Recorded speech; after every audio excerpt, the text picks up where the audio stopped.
Assalamualaikum warahmatullahi wabarakatuh. Teman-temanku, saudara-saudaraku. Sebenarnya gambarnya terlalu dekat ini tampaknya. Ya, aku menjawab begitu biar kopiahku tidak terpotong. Ya, tapi seadanya lah ya, yang penting kita silaturahmi. Semoga sampean sehat ya, kita terus saling mendoakan agar ujian pandemi ini segera bisa kita lewati bersama-sama dan Allah menolong bangsa Indonesia ini.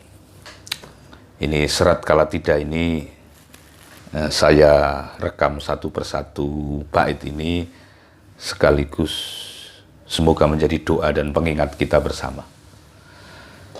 Jadi lakukan upaya-upaya betapapun kecil dan sederhana agar kita ini terus berkontribusi sekuat yang kita bisa. Ya, kita menginjak bait yang ketiga. Bait yang pertama itu persoalan keadaan negara, ya, negara sedang mengalami apa yang disebut sonyoruri, sedang murung, sedang berduka oleh sebuah kompleksitas keadaan. Yang kedua itu menyangkut tentang keadaan para pemimpin dan aparat, lebih spesifik lagi, yakni disebut di situ Ratune Ratu Utomo. Sebetulnya pemimpinnya adalah pemimpin yang utama, yang memadai. Nah, bisa saja ini adalah sebuah sindiran, bisa juga sebuah pengakuan, ya. Nah, kita menunggu sebuah telah-telah yang lebih dalam dari para pakar yang lebih waskito soal ini, lebih dalam kemampuannya soal ini. Terus menterinya, aparatnya, wakil-wakilnya juga orang-orang yang sangat pintar, juga aparat-aparatnya. Tapi walaupun demikian, kenapa tidak sanggup menjadi penangkal datangnya zaman kala tidak atau kala bentu itu? Nah, itu pertanyaan besarnya di situ. Ya, di bait yang kedua menggambarkan situasi itu. Sekarang bait yang ketiga. Kata tangi tangis siro. Ya, ini hentikanlah tangis duka citamu, tangis kesedihanmu itu. Siro sang paramengkawi.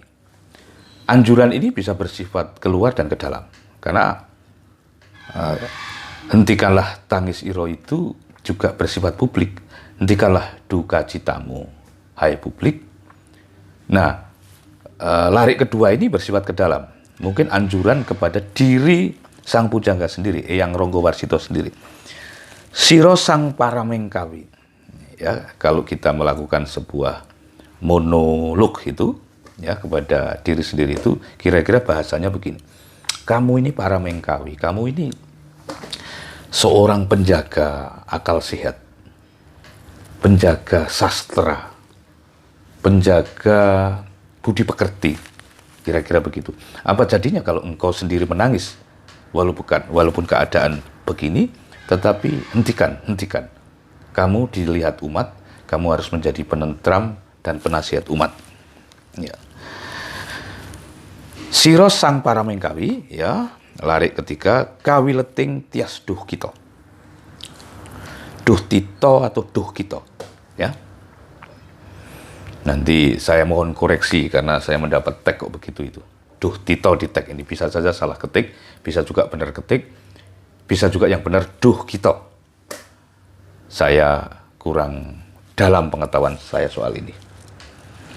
Tapi yang jelas kawileting tias duh kita itu terbelit oleh sebuah suasana hati yang sedang susah.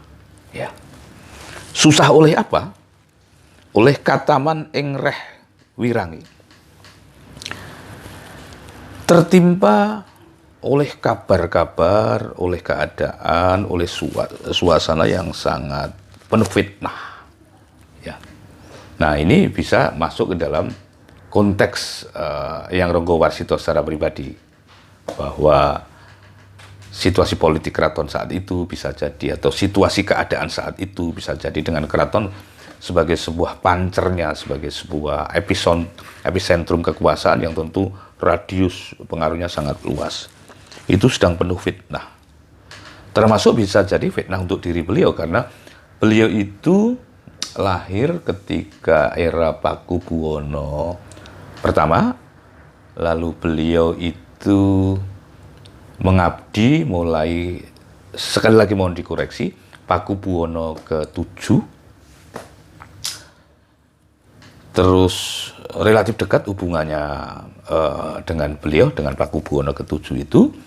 Terus beliau juga menjadi sastrawan di era Pakubuwono ke-9. Nah, hubungan kepada Pakubuwono ke-9 inilah yang ditengarai sedang ada split, ada clash karena satu hal ya. Hal itu diantaranya karena campur tangan Belanda. Belanda itu menganggap bahwa ayah yang Ronggowarsito ini, Raden Ngabei Ronggowarsito ini dituduh menjadi pembocor, ya, perseteruan atau dukungan Pakubuwono ke-6 kalau tidak salah. Ini pokoknya penuh kemungkinan salah ya, omongan saya ini. Saya mohon maaf kalau tidak akurat. Sehingga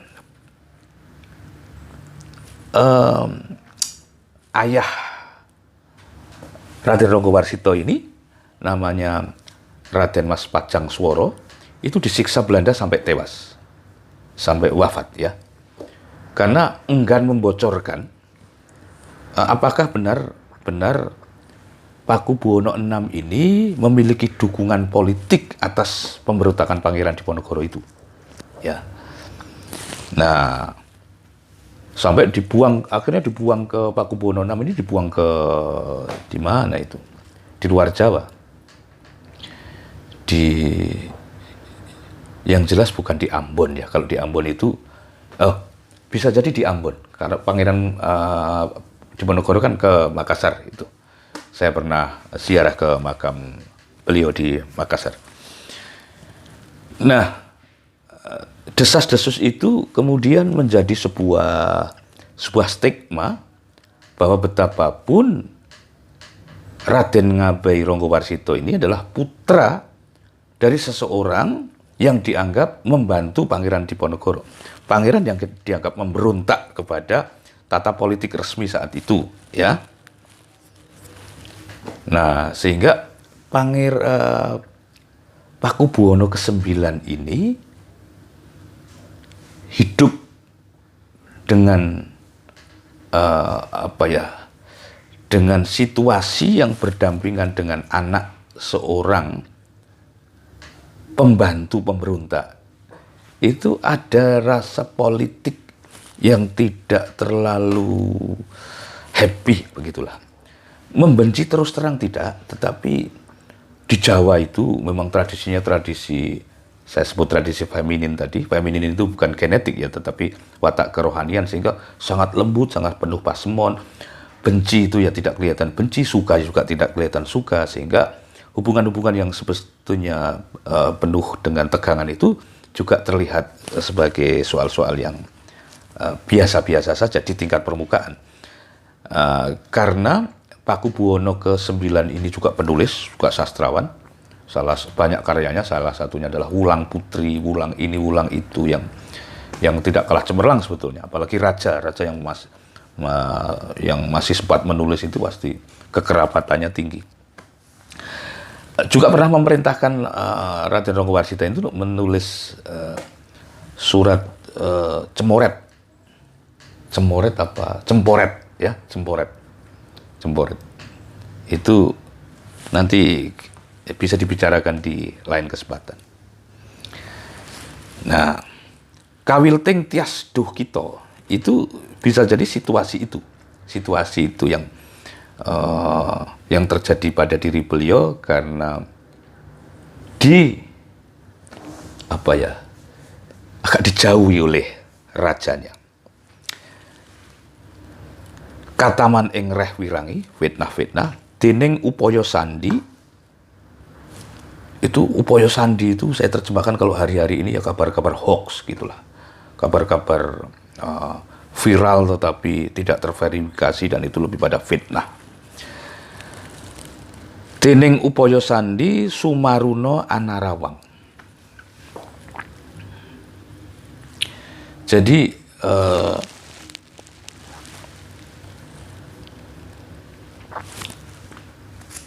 kabar hoax itu begitu dipercayainya secara stigma baik politik maupun sosial bahwa beliau itu begini, ya. Terus sementara kabar hoax itu bertiup, ya, Sumaruno anarawang panglipur Manuhoro. Ada pihak-pihak yang bermain politik juga kepada Ronggo Warsito ini, yang Ronggo Warsito ini dengan seolah-olah berbaik-baik hati, mendekat-dekat, kemudian menghibur-hibur, seolah-olah menawarkan sebuah pertemanan-pertemanan. Tetapi sang pujangga waspada dengan apa? Dengan situasi itu, karena pola pendekatan itu tidak lebih dari met pamrih melek pakoleh. Ya. Jadi hanya pamrih untuk mendapatkan sesuatu, entah itu secara konsensi politik, entah itu gosip-gosip, entah itu sekedar senang mengentertain diri dengan berbagai rumpian-rumpian itu. Apalagi rumpian yang berdekatan dengan pusat-pusat kekuasaan itu adalah rumpian-rumpian politik tingkat tinggi, sehingga seperti kita mendapat gosip-gosip istana, kira-kira itulah, kementerian, ya, terus pejabat-pejabat yang berkongsi dengan kekuasaan, misalnya begitu, itu kan mengasihkan. Met pamrih melek pakoleh, temah suhiro ing karso tanpa weweko. Nah, Eyang Ronggo Warsito mewaspadai diri sendiri bahwa pertemanan-pertemanan yang memuat pamrih semacam itu bertujuan untuk menghilangkan kewaspadaan kita kepada situasi yang tidak enak, ya. Jadi memang kalau kita sedang difitnah, itu rasanya ada teman yang membantu, itu kita bersegera untuk bergairah menyambutnya.